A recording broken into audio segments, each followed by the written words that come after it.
Hello, cute boy. I'm gonna get you. I'm gonna get you for the video!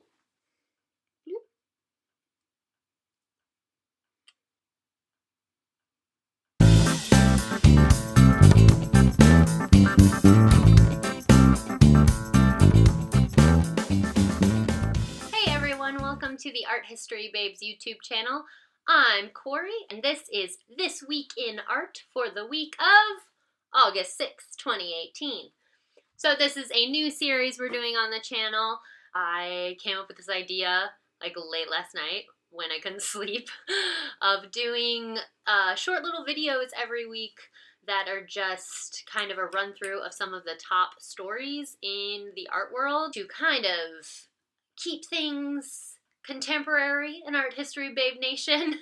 All four of us that host the podcast live in different areas, and it's very hard to get us all together regularly. So a lot of times what happens is we do a lot of recording in a very short time and then spread out our releases, and what that often results in is us talking about something that is very contemporary at the moment, but then by the time the episode is released, that story may have fizzled out. So it's just difficult to stay super current on the podcast. And also, like, we're all busy, and I don't stay as up to date with art news as I probably should. This is just kind of a fun way every week, gonna just throw out some of the top headlines in the art world for you, and we can talk about it or whatever. So we're gonna start off with kind of a total bummer. Weiwei's Beijing studio is currently being demolished.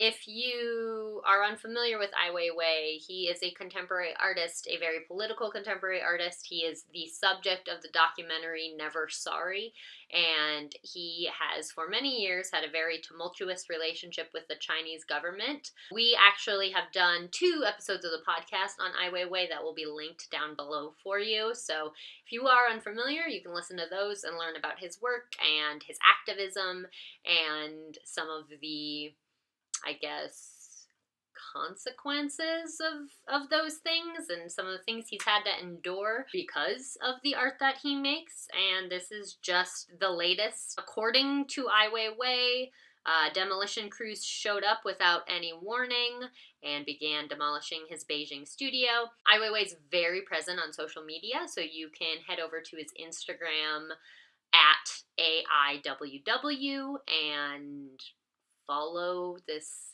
kind of terrible, sad thing that's happening. NPR was able to get a statement from him earlier today. That article will be linked down below for you, but I have a quote from it. Works were damaged due to the unannounced attack on the studio. There was no caution taken. However, compared to the memories which have been lost, compared to a society which has never established trust in the social order, a trust in the rule of law, or a trust in any kind of unity in defending the rights of its people, what has been lost at my studio is insignificant. I don't even care. There are profoundly deeper and wider ruins in this deteriorating society where the human condition has never been respected. Heavy words for a heavy situation. Overall, bummer. Apparently this is an example of some greater acts of gentrification that are happening in Beijing that are targeting artist spaces, artist galleries. There's a lot that can be said about that, and the relationship between authority and art making and censorship and free speech and all of that. So Ai Weiwei, thank you so much for the work that you make, and I'm sure you're going to keep making it. Story number 2, Museum of Modern Art Walkout. On the afternoon of August 5th, dozens of employees at the Museum of Modern Art walked out in protest involving their current contract negotiations. Basically, many employees in all areas of the museum, researchers, curators, librarians, guest services. A lot of employees are unhappy with their contracts, their wages, accessibility of healthcare, those kinds of things, and they're just not having it anymore. An arts institution paying low wages? What? So this afternoon, they walked out, and Many of them were carrying protest signs that said things like hashtag MoMA Solidarity. Most of them were wearing blue t-shirts, which is the color associated with many labor unions in the United States. In an article written by Hyperallergic, which is linked down below for you, apparently MoMA has stated that they believe they're going to be able to resolve this situation and figure out some kind of resolution that is going to be fair to all involved. So let's hope that happens. And cheers to you, MoMA employees, for taking the situation into your own hands, and I hope it works out for the best. Story number 3. This one's a little more fun, a little less heavy. Villa Savoye drowns. So, my first instinct when I saw this image was that I thought the actual Villa Savoye had drowned somehow, even though there's no water really surrounding it. But this image is but another artwork created by Osmond Hausteen Mikkelsen for the Vejle Art Museum's Floating Art Fest, which sounds amazing. So basically this work is a mock-up of a portion of Le Corbusier, sometimes known fondly as Corbu, his Villa Savoye.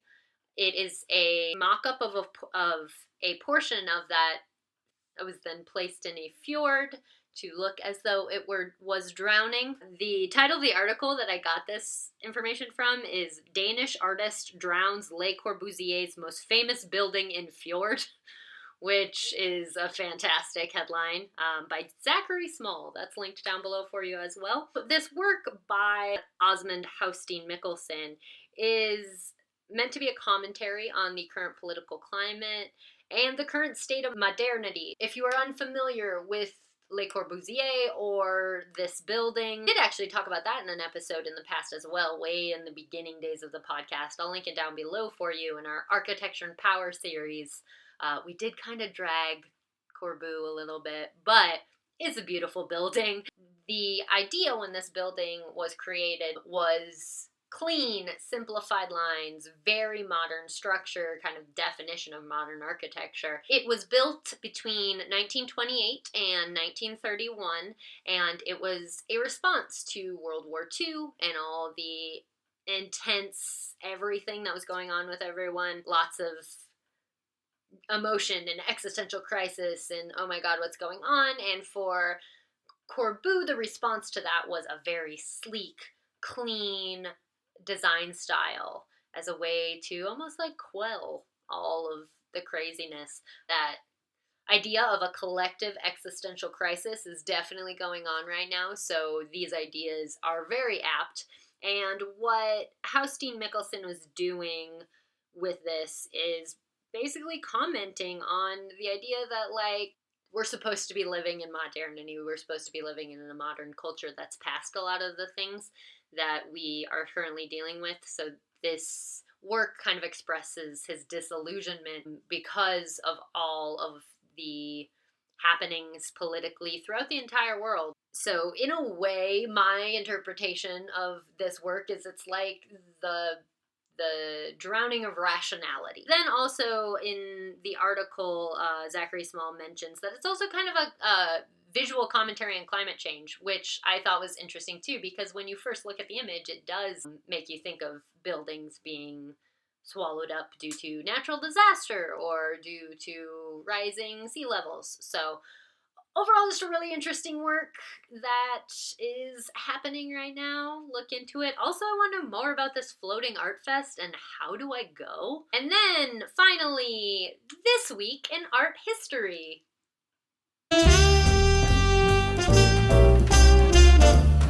It's Andy Warhol's birthday, y'all. August 6, 1928. Andy Warhol was born. Love him, hate him, however you feel about him, he is undeniably important in the world of art history. I personally have this weird push and pull with Andy Warhol. I've gone through periods of time where I'm like, love him, love his work, brilliant. And then I've gone through periods of time where I'm like, regardless, just an interesting human and an interesting artist. So happy birthday, Andy. And that's about all I got. Also, I'm gonna do weekly art memes because the art history babes love memes. Jen just sent this one to me via Instagram and it's brilliant. So here it is.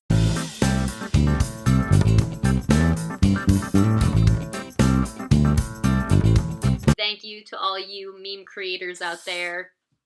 You guys are the real heroes. So thanks so much for watching this video.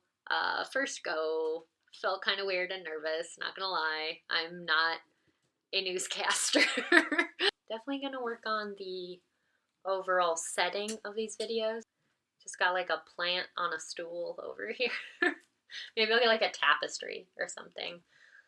Something a little more interesting to look at. Also, I'm sorry about the lighting. It's not great. If you want to help us get better lighting or better camera equipment so we can make even better videos, head over to our Patreon. Patreon.com/arthistorybabes is linked down below, as is all of the information for the podcast. Also, just a quick reminder, we have a giveaway going on until August 17th.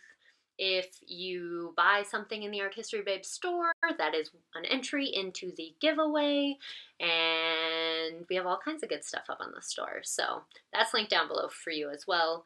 Thank you guys so much for liking what we do and being interested in what I have to say about art. Comments are definitely welcome if you want to talk about any of these topics more in depth, or you have any insight into any of these stories.